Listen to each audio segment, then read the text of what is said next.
If you've ever felt like your voice doesn't matter in the big scheme of things, especially as it relates to health or your children's health or the health of our world, I've got some really exciting news for you. We have a huge win for the world of people that really care about health, for the mothers out there with kids in school, for the children themselves that are in school. And that is that there has been a major shift in school lunch programs. And I'm going to show you exactly what I'm talking about. But before I do, make sure to subscribe to my channel for more health and homesteading content. Let's dive right in. Here's the big headlines, y'all. Kraft Heinz pulls Lunchable meals from U.S. National School Lunch Program. First of all, I loved these things growing up. I had no idea what I was eating. And we're going to look at the ingredients of what's in here too. But just think for a quick second about how formative and influential our children's health is as they're growing, from newborns all the way up to 18. We are looking at what is fueling their brains and their bodies to set them up for a lifetime of success.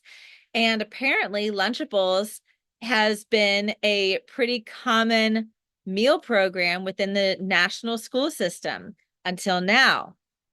And this just happened this month in November.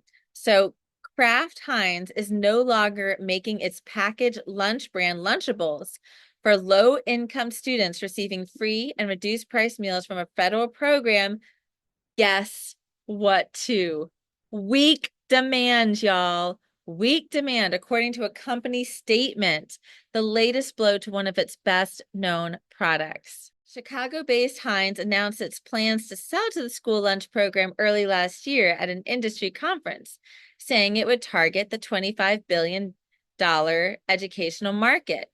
But demand fell short, the company said, as it looks to revive its well-worn brands such as Lunchables, Jell-O, and Crystal Light, and grow sales volumes, which have faltered after multiple price hikes. A 3.2-ounce ham and American cheese Lunchable sells for $1.87 on Walmart.com. Let's just stop right there.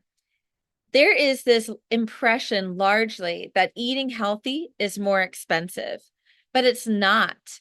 What it is that it's just a little bit more time. And so while it might mean just putting some things together, maybe you need to wake up 30 minutes earlier to every day to set your kids up with a homemade meal for lunch. It's actually cheaper to buy the ingredients versus this prepackaged processed stuff and put it on the market. But what's even more exciting about this is the fact that the change is coming from the demand. We, the people. And obviously, there's been this widespread awakening of what's actually in our food and why that matters. And it's for that reason that we're seeing Lunchables being pulled from national school lunch programs. Let's keep on reading. While many school administrators were excited to have these options, the demand did not meet our targets. This happens occasionally across our broad portfolio, especially as we explore new sales channels.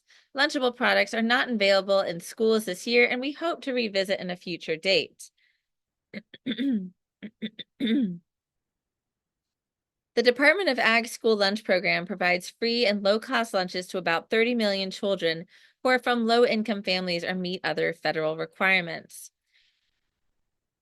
Kraft Heinz hoped that the move would expand its distribution and sales and help the food economy reach new consumers. Schools were eager to serve pre-made lunches that do not require additional labor to prepare. Guess what? That additional labor is jobs. Those are more jobs, feeding more families. But here we go. The launch fell flat after consumer watchdog group Consumer Reports said in April that Lunchables for the school lunch program had high sodium levels, raising questions about whether the cracker and bread-based meal kit should be served to kids in kindergarten through high school. Of course, the company said that all Lunchable products are safe and made with quality ingredients, which we will explore, that meet our own high standards as well as strict safety standards set by the government agencies. We'll also explore that.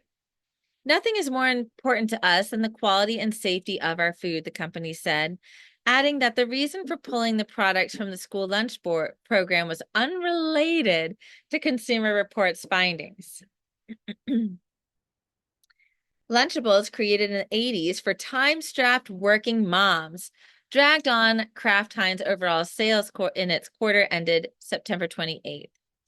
Sales were down by 15%. The negative publicity that we received from the misleading interest group appears to be lingering longer. And remember, this is a brand that is focused on families and kids, so it's rebuilding that trust that just takes time. In other words, reformulating. One of the company's suppliers was unable to continue to provide an important ingredient for one high-selling variety of Lunchables. He said on a conference call that the company was continuing to work on overhauling the Lunchables brand by expanding flavors such as spicy nacho. Kraft Heinz has tried reinventing the lunchbox staple over the years, including Brunchables. They've also added fresh apples, grapes, pineapples, and clementines to the meal kit. Sounds like they're listening. Adding to its woes, Lunchable faces new competitors. YouTube personality Mr. Beast introduced a competing product called Lunchly in recent months. The new brand, however, has been plagued by reports of mold on social media. What a tricky, tricky world of food it is, y'all.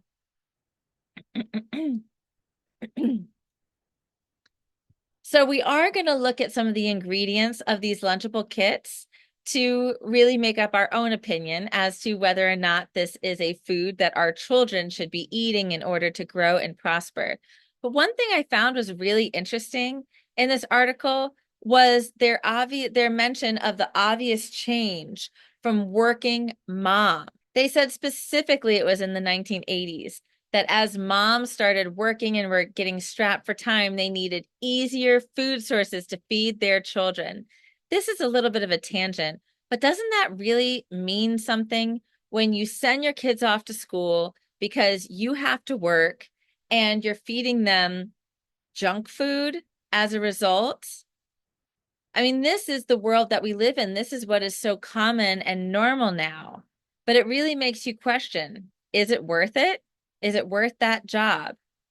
Let's take a look at the ingredients of one of these popular Lunchable kits and decide for ourselves if this is a valuable food product. Remember how they said that Kraft Heinz said that they are interested in looking for quality ingredients and quality formulas? Well, let's just look and see what they mean by quality.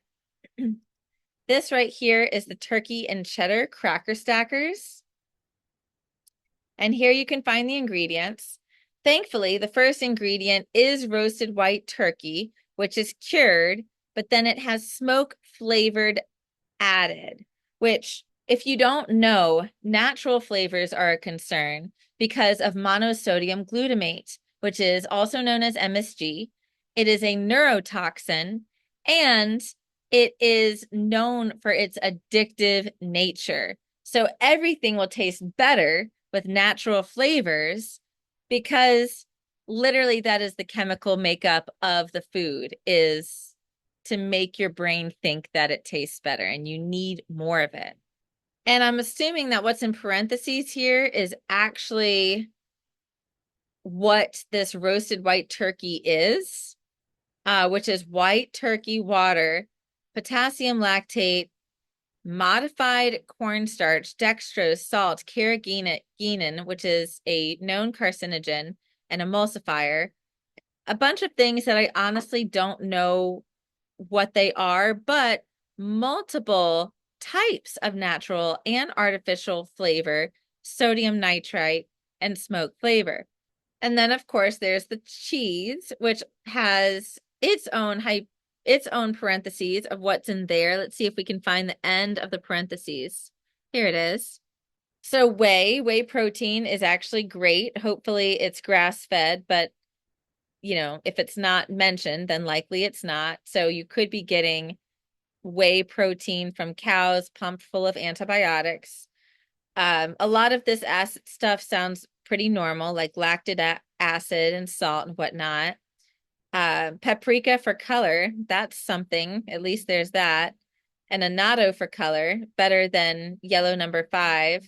And then you've got milk and crackers. And here is what the ingredients of these crackers are, which is basically synthetic vitamins and vegetable oil shortening, which we have a video up on seed oils, specifically canola oil and or fractionated palm oil and or soybean oil and or palm oil. That sounds like complete dysregulation right there.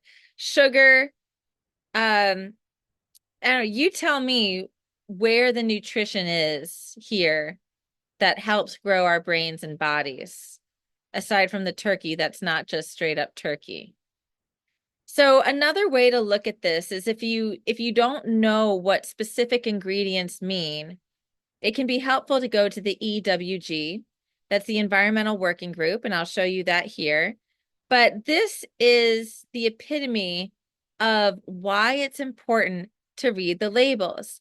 If you can't identify what an ingredient is, then there's a good chance it's not meant to be consumed by humans. But let's take a look and see what the Environmental Working Group thinks.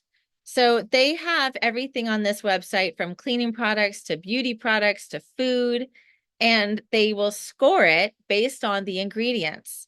What's nice about the EWG is that it gives you the score. Now, this is out of 1 to 10, being 1 the best and 10 the worst. It gives it a 9.0, meaning highly concerning to eat this food. Also, it's not like it's, in the middle where it's like not a big deal if you eat it. Maybe you are being exposed to some toxins, but you can probably get away with it every once in a while. This is straight up bad. Very, very bad. But what I like about this website is that it's going to break down the specific problems. For example, sodium nitrite. Click on sodium nitrite, and it's going to tell you the concern. The overall ingredient concerned is that the sodium nitrite is of higher concern in food, and they give you the source for the food or for the article where they get this information from. It has antibiotics were likely used in the production of this meat. What does that mean? Many animals are fed low doses of antibiotics through their lifespan to speed growth and prevent diseases. These non-essential uses promote antibiotic resistance. Let's keep going. Hormones and/or growth promoters were likely used in production of meat ingredients. These practices are not allowed in Europe due to health concerns. They have the non-ingredient flavor, which means a complex mixtures of chemicals that modify and manipulate the taste and smell. The lack of disclosure is a public right to know issue, and especially concerning to people with unusual food allergies or are on restricted diets. So I'll link all of these links to the caption, but the takeaway here is that we are looking at massive food programs, millions of dollars invested in these food programs that are starting to shift because people are waking up to health. They're realizing that just about every family they know has at least one person that has had cancer. And they're starting to question why it's becoming so common. And what a beautiful way to turn the tables and take matters into our own hands. And then by doing so, we, the people, are changing the demand and changing the trajectory of what we hope to see, what products we want to buy, and the future for our children, if not even individually, collectively. And that is amazing. I'd love to know your thoughts on this topic. Thank you so much for watching this video. And if you did enjoy it, please make sure to like it and subscribe to my channel for more health and homesteading content.